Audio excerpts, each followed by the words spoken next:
Shalom family, Shemani Liar. We're going to jump back in today. Oh, but per as usual, I'm a wise, wealthy, rich, celestial being that is loved by the Most High Creator. Let's go ahead and jump in, family. Jumping back into the Navigator who crossed the ice wall, right? I said crush, but nah, I meant that. Alright, now we are in chapter 7, the disease of the human being. Hold on for a second, family. Alright. I had been able to fall asleep after several failed attempts. Among so many thoughts and explosions heard in the distance, thinking that maybe none of this was real. It couldn't be happening. It was too much information to process in my confused mind. I was abruptly awakened by the captain's voice. "William, up. It's time to march." He said it in a firm voice, almost like an order. I could barely grasp the situation, and again be aware that we were under enemy attack. An enemy I was still almost completely unaware of.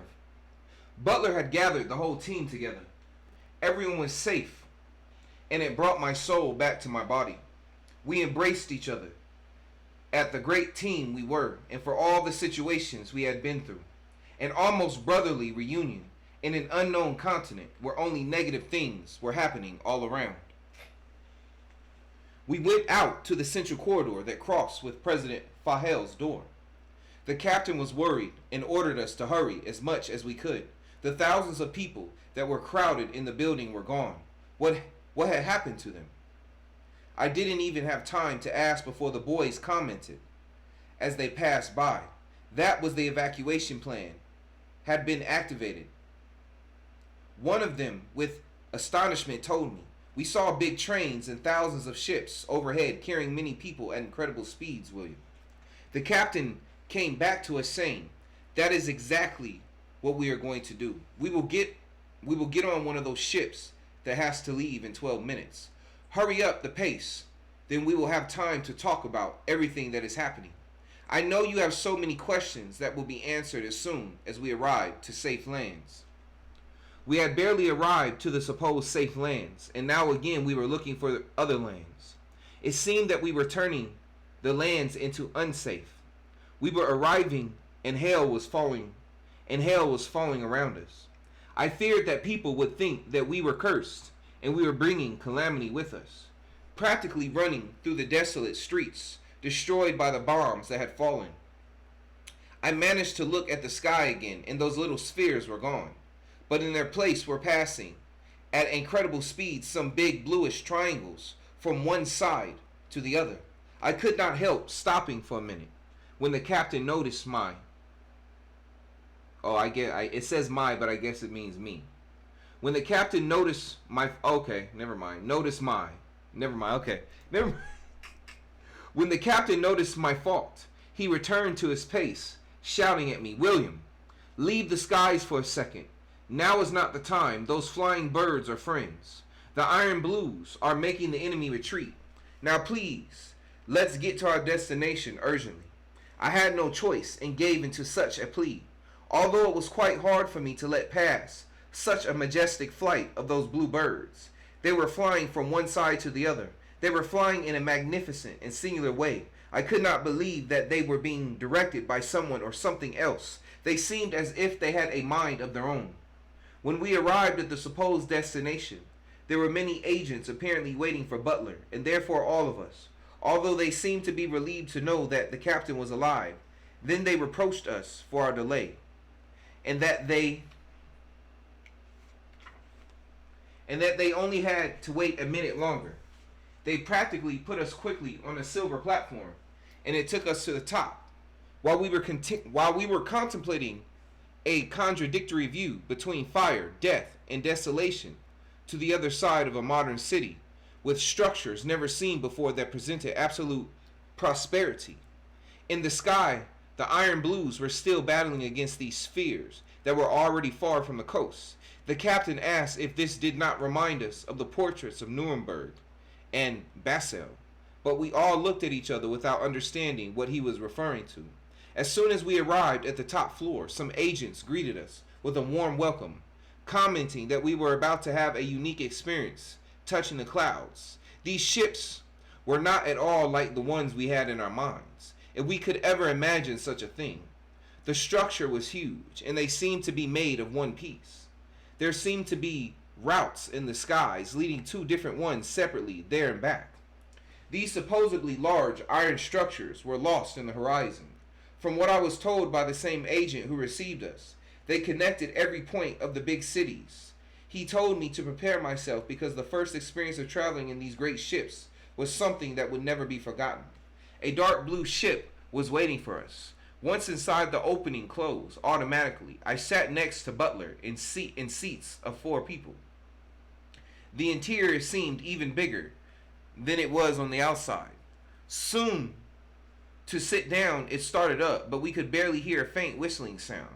Butler and the agents asked us to try to relax, that getting used to these iron giants was going to take some getting used to at first, but then we wouldn't notice. As soon as the trip began, one of the boys was the first to collapse with a fainting spell, but he came to quickly.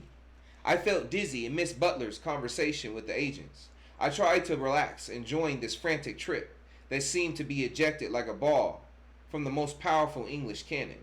You know what it sounds like, fam? It almost sounds like a tube system. Like they have tube systems connecting the cities. At times we would enter long tunnels and everything would go dark at those moments. I thought I would pass out too, but I got around this feeling of temporary nausea and dizziness at best as I could, and after 15 or 20 minutes we were all traveling smoothly. It was time to pay attention to the beautiful landscape of the ancestral republic. Renacer in the distance was the most modern and prosperous city that not even the great literary minds could have imagined. The surroundings were tinged with various colors due to the large plantations of vegetables, flowers, and fruit trees. The green was predominant. It was a really emotional view that invited to live in this small Eden. In fact, according to what I heard, there were some nearby islands called the Islands of Eden that even provided a greater spectacle, and its name described them perfectly. Although I could not afford to miss listening to the interesting conversation of Butler with the others about the war strategies that were developing.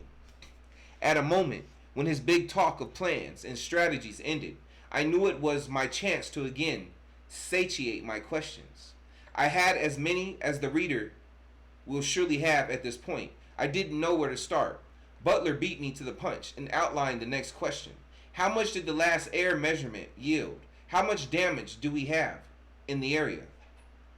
One of the agents replied that they were sure they had acted in time, and for this reason, the attack was made in the same area where the numbers showed possible.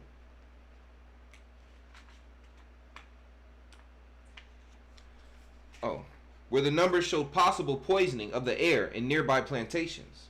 I could no longer bear this conversation that seemed like undecipherable codes to me and to the whole group. So I got up my courage and asked, "Can you explain to us which poisonings are you talking about?" Butler looked at the group somewhat with compunction and explained succinctly. They poison the air. Let's see. How do I explain? The human that is born in their lands gets sick quickly due to the work that the custodians do. This disease is usually implanted in the first humans, or better said, the babies left from the last reset, or maybe the second generation as well to make sure.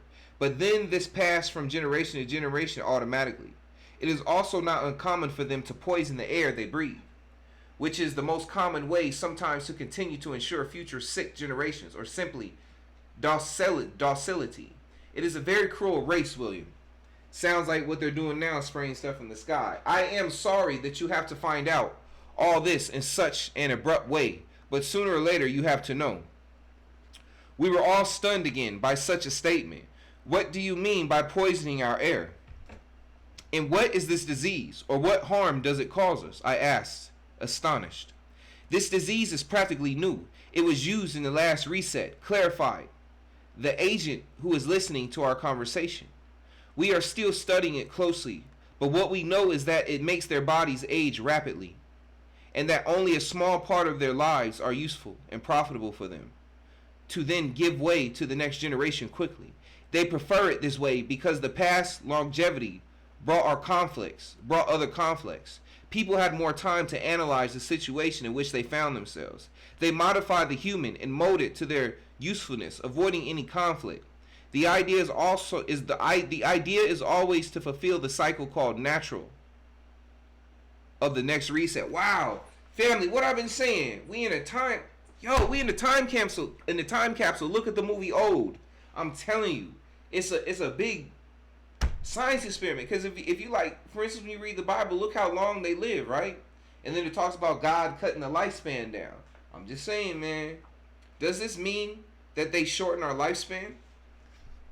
That's exactly what I'm saying.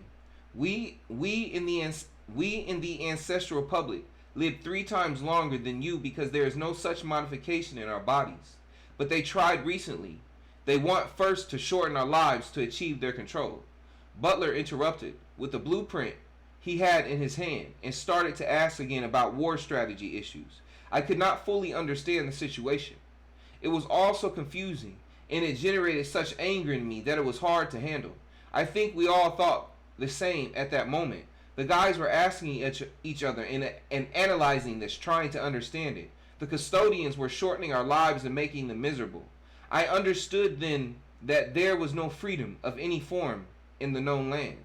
How could we free our people from this perverse power? How could we declare war on an enemy of which we were unaware? And what was the human like without this foul control? The answer was right in front of my eyes. Absolute prosperity was below us, and every boy and girl who ran through the fields freely, where their life seemed to be happy and carefree until their old age, perhaps at 240 or 250 years old. How wise could an elder of the Republic be then? How free was a child born there? How much evil existed within each one without the cursed custodial control? We arrived at the capital called the Ark, El Arca, in the stipulated time. There were no delays there, except for our delay of 1 or 2 minutes. The doors opened and we stopped on a platform where everything was covered by a kind of crystal. If the scenery was already inexplicable by then, the reader will understand that I could not add any words for such a description. These are the moments that I regret not having been born or trained as a literary great. But I assure you that that day we lived the best sunset that someone can have in his life. There were structures never seen before that touched the skies. Besides hundreds of flying wheels, they were like 2 wheels that joined together, forming with other material a sphere that could carry 1 or 2 passengers on it. Something magnificent to see. Another incredible detail was that in spite of seeing the biggest, most illuminated and fullest city of all, there was no noise. Everything happened in absolute silence. Man, okay. Alright, family, I'll catch y'all later. See you next time. Without further ado, I'm a wise, wealthy, rich, celestial being that is loved by the Most High Creator. I'll catch you later, family. Be blessed.